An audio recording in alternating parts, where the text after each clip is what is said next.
Selamlar dostlar, kanalıma hoş geldiniz. Bir önceki videomuzda Broodmatter ve Megapithecus bosslarına gidebilmek için gereken eserleri toplamıştık. Bu videomuzda da Dragon boss'una gidebilmek için gereken eserleri topluyoruz arkadaşlar. Ve böylece The Island haritasındaki bosslara gidebilmek için bütün eserleri toplamış olacağız. Diğer videolarda olduğu gibi bu videoda da en pratik yolları göstermeye çalışıyorum arkadaşlar. Başlıyoruz.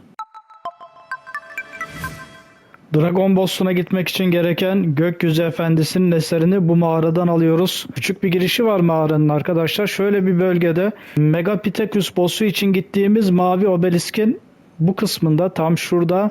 Bu kısımdan gelirseniz şuraya doğru gelip buradaki yolu takip ederseniz, evet, buradaki yoldan gelip buradan bu yolun sonunda mağaranın girişi bulunuyor arkadaşlar. Haritadaki yeri de burada. Tam bu kısımda. Pratik yolu göstermeye çalışacağım. Evet, buradan eğilerek giriyoruz. Bu yolu takip ettiğimizde buradan aşağıya doğru bir yol gidiyor arkadaşlar. Bakın buradan zaten bu taraf kapalı. Mağaranın içine hemen girdiğimizde zaten eserin sesini biraz duymaya başlıyoruz arkadaşlar, ama içerisi çok karışık. Bu yolu takip ediyoruz. Şimdi bu yolu takip ederken sürekli sağa doğru dönüyoruz arkadaşlar. Bakın buraya geldik, sağa dönüyoruz. Buradan sağa dönüyoruz. Buraya geldik, yine sağa dönüyoruz. Buradan yine sağdaki yolu takip ediyoruz. Buraya geldiğimizde iki yol karşımıza çıkıyor. Evet arkadaşlar, tam buraya geldiğimizde iki yol karşımıza çıkıyor. Bakın, bir şuradan yol gidiyor. Biz buradan gideceğiz. Şu taraftan da bir yol gidiyor ama biz bu yolu tercih edersek daha pratik bir şekilde ulaşırız. Şimdi buradan gittiğimizde soldan da bir yol gidiyor. Bakın, şunun olduğu yere gitmiyoruz. Bu taraftan değil, sağdan devam ediyoruz yolumuza. Zaten artık burada eserin sesi oldukça yüksek bir şekilde geliyor. Buradan yine devam ediyoruz. Dümdüz karşıya gideceğiz. Bakın, solda yine bu şeylerden var arkadaşlar. Bunları gördüğümüz yerde, bunların olduğu tarafa doğru gitmiyoruz arkadaşlar. Bu taraftan devam ediyoruz. Yine sağdan. Ve bu yol zaten bizi esere götürüyor arkadaşlar. Eğilerek gidiyoruz arkadaşlar buradan. Bakın, zaten eserimize karşımıza çıktı. Tam burada. Evet, burada. Gökyüzü Efendisi'nin eseri. Bu şekilde buradan aşağıya atlamadan alabiliyoruz arkadaşlar bu eseri ve geriye dönüyoruz şimdi. Geriye dönerken kaybolma tehlikesi çok var bu mağarada. Karışık çünkü. Labirent gibi arkadaşlar. Geriye dönerken de pratik bir şekilde nasıl yolunuzu bulacağınızı gösteriyorum şu anda. Yine bu yolu takip ediyoruz. Bakın, burada alternatif yollar var. Şu sağ tarafta yine şu şey var arkadaşlar. Bakın, bunun olduğu tarafa doğru gitmiyoruz. Yine bu yolu tercih ediyoruz. Buradan devam ediyoruz. Buradan devam ediyoruz. Yine sağ tarafta bu mekanik gibi duran bir şey var. Yine bu tarafa gitmiyoruz arkadaşlar. Buradan devam ediyoruz. Bakın, şuradan da bir yol gidiyor. Tabi mağarayı keşfetmek isterseniz gezebilirsiniz. Çok sayıda yarasa var mağarada. Örümcekler falan var. Şimdi buraya kadar geldiğimizde şu karşıdaki yola gideceğiz ve bu karşıdaki yola girdiğimizde sürekli sola doğru dönmemiz gerekiyor yolu bulmamız için. Bakın, buradan sola dönüyoruz. Buradan sola dönüyoruz. Devam ediyoruz. Zaten bu yol arkadaşlar kapalı, bak bu taraf kapalı. Buraya kadar geldiğimizde burası çıkış yoludur. Şu sağ taraf çıkış yoludur. Bu sağdaki yola girdiğimizde burası bizi çıkışa götürüyor. Bakın, çıkışı gördük zaten buradan. Evet, bakın, çıkışa geldik.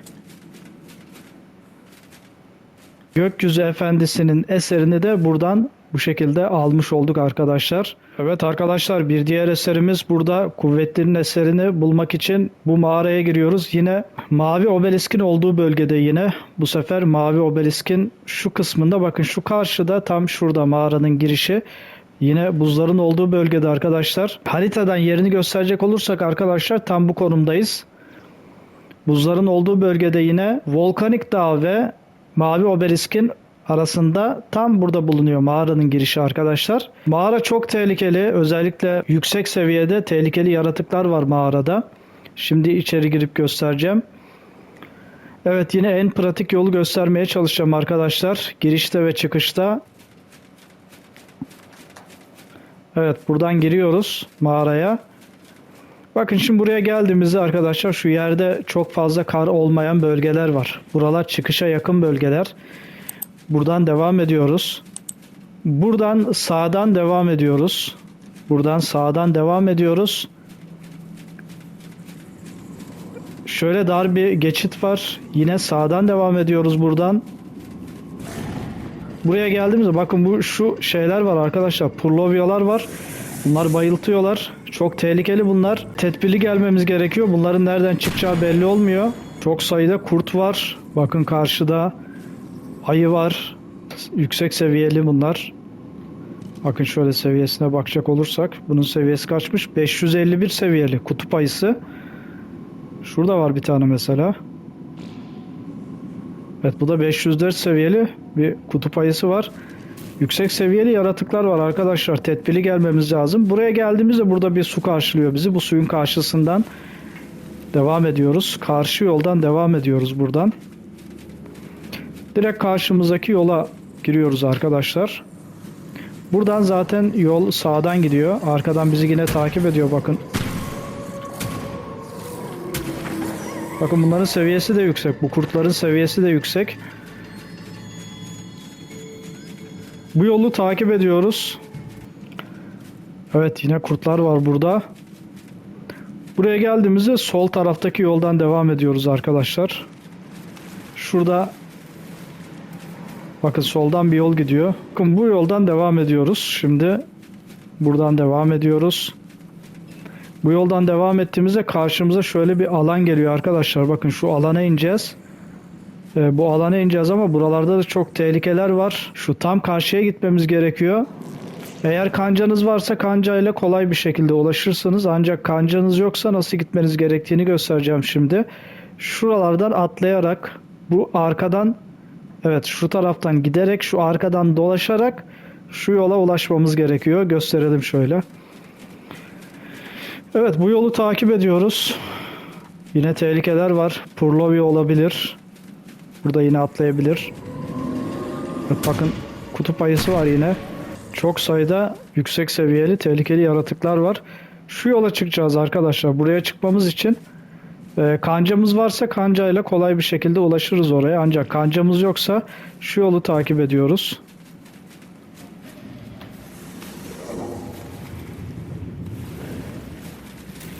Buradan devam ediyoruz. Yeti falan var. Bakın Yeti var. Evet, çok tehlikeli ve yüksek seviyeli yaratıkların yoğun saldırısına uğrayabiliyorsunuz burada. En tehlikeli mağaralardan birisi arkadaşlar burası. Bakın bu yolu takip ediyoruz. Burayı takip ediyoruz bu şekilde.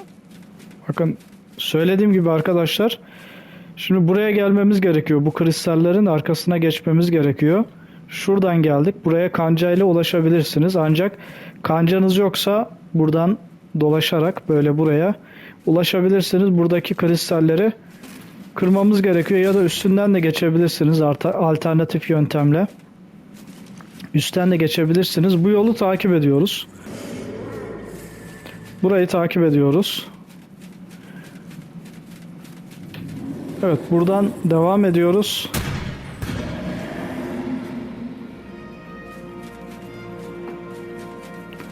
Bu yolu takip ediyoruz. Buraya geldiğimizde sol tarafta zaten su var. Bu taraftan gidemiyoruz. Bu sağ taraftaki yolu takip ediyoruz buraya geldiğimizde. Evet, bu yolu düz takip ediyoruz arkadaşlar. Buralarda da çok yoğun yaratıklar var. Bakın geldiler yine. Yüksek seviyeli kutup ayıları var arkadaşlar. Şurada duruyordu kutup ayısı. Onun için bu tarafa gittik. Burada onları etkisiz hale getirdik. Sol taraftan devam ediyoruz buradan yolumuza. Bu yolu takip ediyoruz. Yüksek seviyeli bir dinomuz varsa rahatça geçebiliriz burayı. Evet, buraya geldiğimizde sol taraftaki yoldan devam ediyoruz. Bu yolu takip ediyoruz.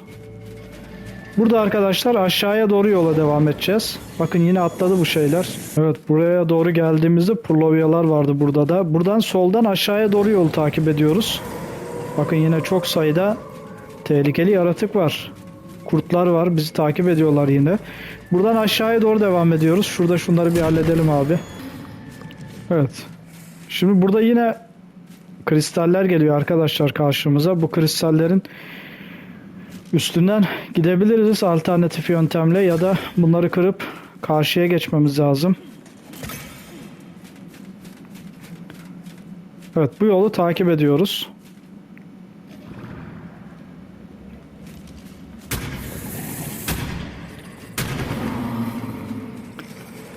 Buradan devam ediyoruz.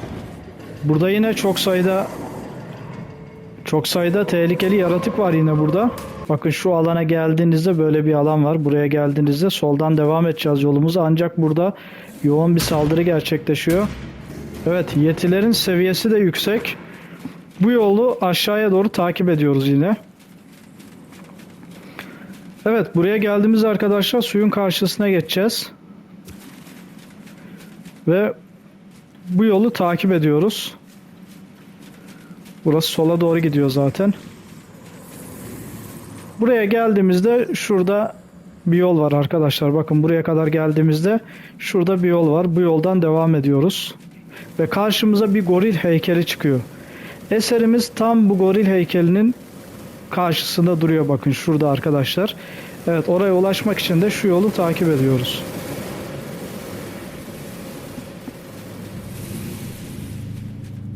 Evet, eserimiz burada bu goril heykelinin tam karşısında duruyor. Kuvvetli'nin eseri. Evet, Kuvvetli'nin eserini de buradan alabiliyoruz arkadaşlar. Bayağı uzun bir mağara ve tehlikelerle dolu. Tedbirli gelmemiz gerekiyor buraya yine. Bakın şu aşağıda da yaratıklar var. Aşağıya düşmüşler. Buralarda da çok yoğun saldırılarla karşılaşabiliyorsunuz. Şimdi geriye dönerken de yine aynı yolu takip ediyoruz. Bu yolu takip ediyoruz. Bu suyun karşısına geçiyoruz. Zaten başka yol yok. Buradan devam ediyoruz. Bakın şu parlayan bölgeler var. Mavi bölgeler var burada. Bunların olduğu yerden devam ediyoruz. Yolu takip ediyoruz yine. Burada kristaller vardı. Bu kristalleri kırıp geçtik arkadaşlar. Üstünden de geçebilirsiniz farklı yöntemlerle. Evet, buradan devam ediyoruz. Yine yol bizi götürüyor zaten. Farklı alternatif yollar yok burada. Ama bazı bölgelerde var arkadaşlar. Mağaranın bazı bölgelerinde yine farklı yollar var. Oralardan giderek mağarayı keşfedebilirsiniz. Bu yolu takip ediyoruz. Yine bakın şu mavi parlayan bir bölge geldi. Buradan sağ taraftan yol sadece buradan zaten devam ediyor. Bu yolu takip ediyoruz yine. Orada yine ayı var, bakın şurada. Kutup ayısı var. Oldukça yüksek seviyeli tehlikeli yaratıklar var arkadaşlar. Buradan devam ediyoruz. Yine bu yol bizi zaten sağ taraftan götürüyor. Bu sağ taraftan yolu takip ediyoruz. Şuradan yukarıya çıkacağız. Bu yoldan devam ediyoruz. Yine Purlovya geliyor. Evet, Purlovya'yı da indirdik orada. Buradan devam ediyoruz arkadaşlar yolumuza. Bu yolu takip ediyoruz ve burada zaten yol bu tarafta bitiyor ve sağdan devam ediyor yol. Bu sağdaki yolu takip ediyoruz. Evet, bu yolu takip ediyoruz ve burada karşımıza iki tane yol geliyor arkadaşlar. Bu taraf zaten suya gidiyor. Bakın yine mavi bölge var burada. Buradan soldan devam ediyoruz yolumuza. Bu yolu takip ediyoruz. Kristaller var. Çok sayıda kristal var yine bu mağarada. Buradan devam ediyoruz. Bakın yine bu bölgeye geldik. Şu yola çıkacağız arkadaşlar. Yine buradan devam edeceğiz. Buradan dolaşabiliriz arkadaşlar. Şuradan dolaşırsak eğer bu şekilde dolaşıp buradan şu yollardan gelip atlayarak şuraya gelerek buradan yukarı çıkmamız gerekiyor. Aşağıya da atlayabilirsiniz buradan. Bu şekilde aşağıya da atlayabiliriz ve şuradan atlayarak şu karşıdaki yoldan devam etmemiz gerekiyor. Buradan devam ediyoruz. Şu tarafta lot var, alabilirsiniz. Ama sağ taraftan giderseniz çıkışa ulaşıyorsunuz arkadaşlar. Bu yolu takip ediyoruz yine. Evet, bakın bu taraftan dolanarak lotları toplayabilirsiniz. Bu taraflarda lotlar var. Ancak burada suyun karşısına atlarsanız, buradan suyun karşısına atlayarak direkt şu karşıdaki yoldan çıkışa gidebiliyoruz. Ve bu karşıdaki yoldan buradan çıkışa doğru devam ediyoruz yolumuza. Buradan devam ediyoruz. Bu yolu takip ediyoruz. Artık çıkışa yaklaştığımız belli oluyor arkadaşlar. Bakın yerlerde karlar bitti. Taşları görüyoruz yerlerde. Bu suyun karşısına atlıyoruz. Yine bu taraftan devam ediyoruz yolumuza. Artık çıkışa yaklaştık arkadaşlar. Bakın burada dar geçitler var. Sol taraftan devam edebiliriz. Buradan sol taraftan devam edersek eğer çıkışa doğru gidiyoruz. Buradan devam ediyoruz. Bu yol bizi çıkışa götürüyor zaten. Ve çıkışa da gelmiş olduk arkadaşlar. Evet, kuvvetlinin eserini de buradan aldık. Böyle bir bölge. Mağaranın girişi burası. Tehlikeli bir mağara. Yüksek seviyeli yaratıklar var. Ve aynı zamanda yolda çok uzun arkadaşlar. Pratik yolu göstermeye çalıştım yine burada size. Şimdi diğer eserimize geçelim. Evet arkadaşlar, diğer eserimiz suyun altında bulunuyor. Şöyle bir bölgede, bakın bu yeşil obeliske yakın olan bir bölgede. Şu tarafta şu ağaçlık ve bataklık bölgeler var arkadaşlar. Bakın şu bataklık olan bölgenin olduğu yerde buraya gelirseniz eğer, tam şu kısma gelirseniz buradan karşıdan suyun altındaki mağara girişine ulaşabiliyorsunuz. Haritadan yerini gösterecek olursak tam bu bölgede bulunuyor. Mağaranın girişi burada arkadaşlar. Haritanın bu bölgesinde. Evet, suyun altında olan bir mağara. Şurada girişini gösterelim. Burası haritanın bittiği yer zaten. Bakın burada şöyle geldiğimizde tam şu karşıda mağaranın girişi burası arkadaşlar. Buradan giriyoruz mağaraya. Mağaraya bu şekilde girdik. Sarı yosun tarzı bitkiler var. Bunları takip ediyoruz arkadaşlar. Mağara tehlikeli bir mağara. Tehlikeli sualtı yaratıkları var. Yüksek seviyeli. Buna göre tedbirli gelmemiz gerekiyor mağaraya arkadaşlar. Bu sarı bitkileri takip ediyoruz. Bu yolu takip ediyoruz. Bir süre bu yol. Evet, bakın burada elektrik balıkları falan var. Burayı takip ediyoruz. Bakın şurada köprü gibi bir yer var. Bu köprü gibi yerin altından geçersek eğer arkadaşlar, bakın buradan sola dönüyoruz. Şu sol taraftan devam ediyoruz. Yine köprü gibi bir yer geldi arkadaşlar. Yine köprü gibi bir yer var. Bunun da altından geçiyoruz. Burada bakın tuso falan var. Yüksek seviyeli arkadaşlar. Dikkat etmemiz lazım. Bu şurada mavi bir bölge var. Sağa döndüğümüzde hemen.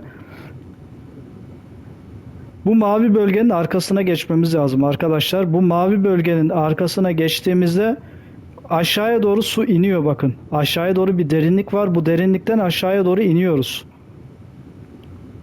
Buradan iniyoruz aşağıya doğru. Şuradan ileri doğru bir yol gidiyor. Bu yolu takip ediyoruz. Derin bir mağara. Sualtı mağarası. Bu yolu takip ediyoruz. Yine aşağıya doğru iniyor biraz. Ve burada tehlikelerle dolu burası arkadaşlar. Bakın tehlikeli megalodon falan var burada. Megalodonlar çok yüksek seviyeli değil ama mosasaur falan da var arkadaşlar. Şimdi buraya geldiğimizde tam karşımızda eseri görebiliyoruz arkadaşlar. Bakın buradan gittiğimizde eser tam burada. Evet. Kurnazın eseri. Kurnazın eserini buradan alabiliyoruz. Piranalar falan var. Tehlikeli yoğun saldırılar gerçekleşebiliyor arkadaşlar burada da. Tam şu taşın üzerinde bulunuyor eserimiz. Pratik bir şekilde böyle ulaşabiliyoruz esere arkadaşlar. Çıkarken de bu yolu yine takip ediyoruz. Artık yukarı doğru çıkacağız. Bakın şuradan yukarı bir yol çıkıyor ve düz gidiyor burası. Tünel gibi bir yol var. Bu yolu takip ediyoruz. Bu yolu düz takip ediyoruz. Ve şu kırmızı bitkiler var burada. Buradan yukarı çıkmamız lazım.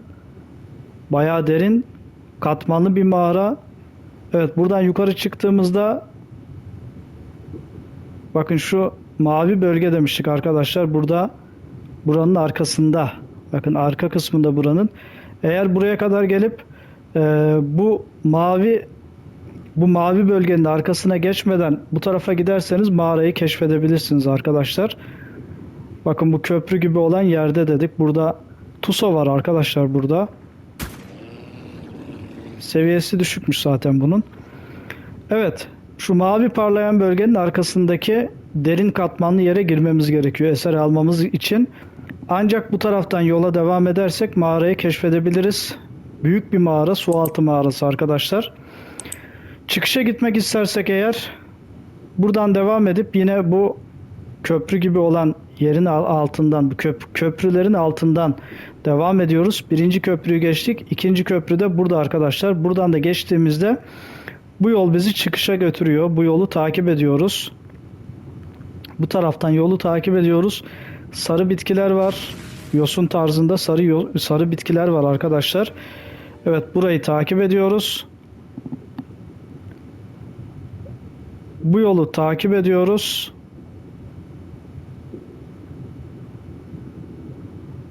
Bakın böyle bir yere geldik. Burada biraz yukarıya doğru çıkıyoruz ve çıkış görünüyor zaten burada. Evet, buradan bu şekilde çıkışa gelebiliyoruz arkadaşlar. Burada yine köprü gibi bölgeler var. Evet, mağaranın girişinin olduğu yer. Böyle bir yer arkadaşlar. Haritadan tekrar yerini gösterecek olursak işte bu bölgede arkadaşlar bakın.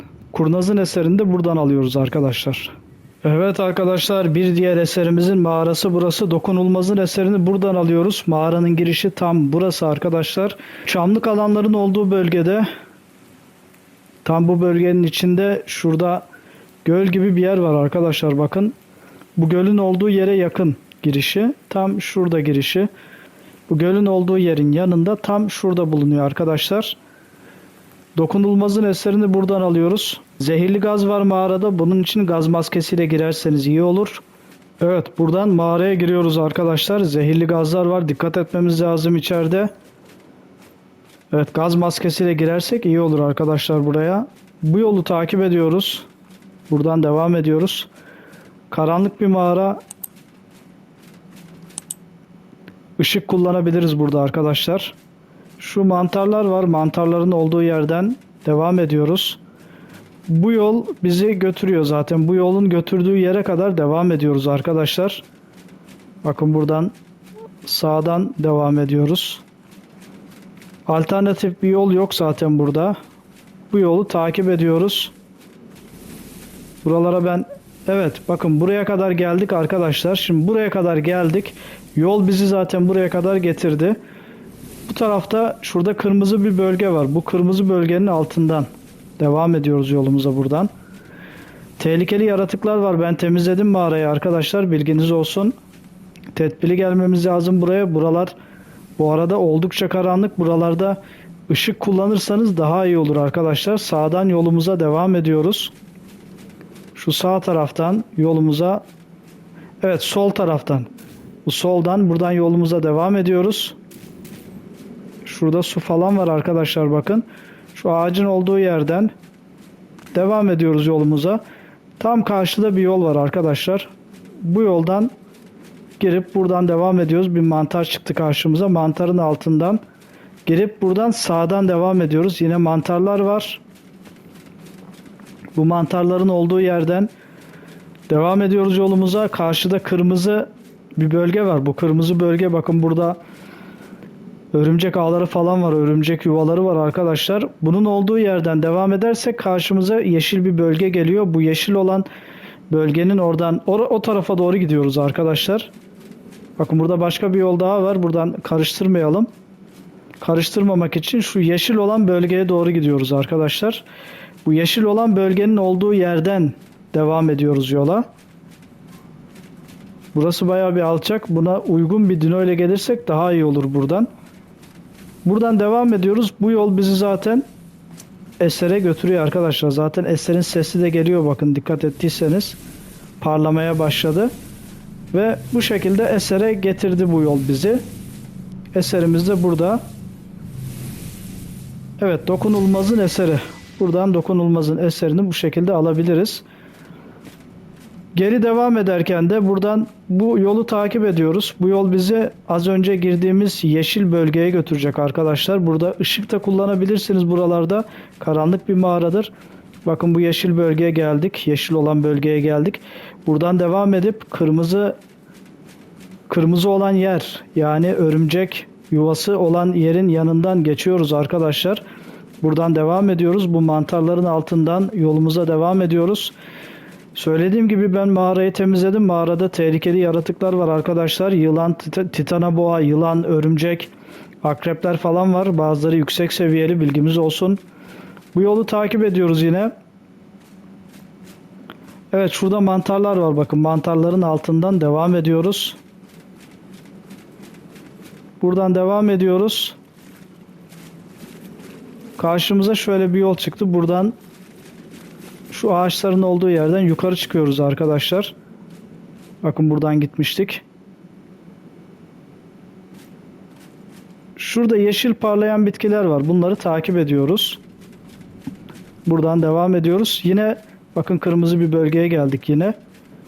Bu kırmızı yanan, kırmızı parlayan bölge. Buradan girmiştik arkadaşlar. Şimdi bu kırmızı parlayan bölgeye geçtiğimizde hemen sağa dönmemiz gerekiyor. Çıkışı bulmamız için. Evet, bu yol bizi çıkışa götürüyor. Mağarayı keşfetmek için bu taraflardan gidebilirsiniz. Lotları da toplayabilirsiniz. Ancak çıkış için buradan gidiyoruz arkadaşlar. Bu yol bizi çıkışa götürüyor. Mağaranın girişinden geldiğimizde de bu kırmızı bölgeyi gördüğümüzde sol tarafa gidersek bu yolda bizi esere götürüyor arkadaşlar. Evet, dediğimiz gibi şimdi buradan çıkışı bulmak için bu yolu takip ediyoruz. Bu yol bizi çıkışa götürüyor arkadaşlar. Alternatif yollar yok zaten burada. Bu yolu takip ettiğimizde yukarıya doğru çıkıyor yol. Çıkışa doğru gidiyoruz. Dokunulmazın eserini buradan aldık. Kaşif notları var arkadaşlar burada. Lotlar var. Bunları toplayabilirsiniz. Şu yerde yeşil yanan bitkiler var. Bakın bunları takip edebilirsiniz.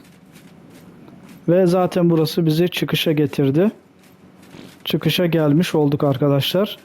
Evet, söylediğim gibi içeride zehirli gaz var. Gaz maskesiyle girmemiz gerekiyor. Bazı dar geçitler olduğu için buna uygun dino ile girersek içeriye daha iyi olur arkadaşlar. Fosforlu ışık kullanabiliriz. Ateş kullanabiliriz. Karanlık bir mağaradır ve tehlikeli bir mağaradır. Dokunulmazın eserini de bu şekilde almış olduk arkadaşlar.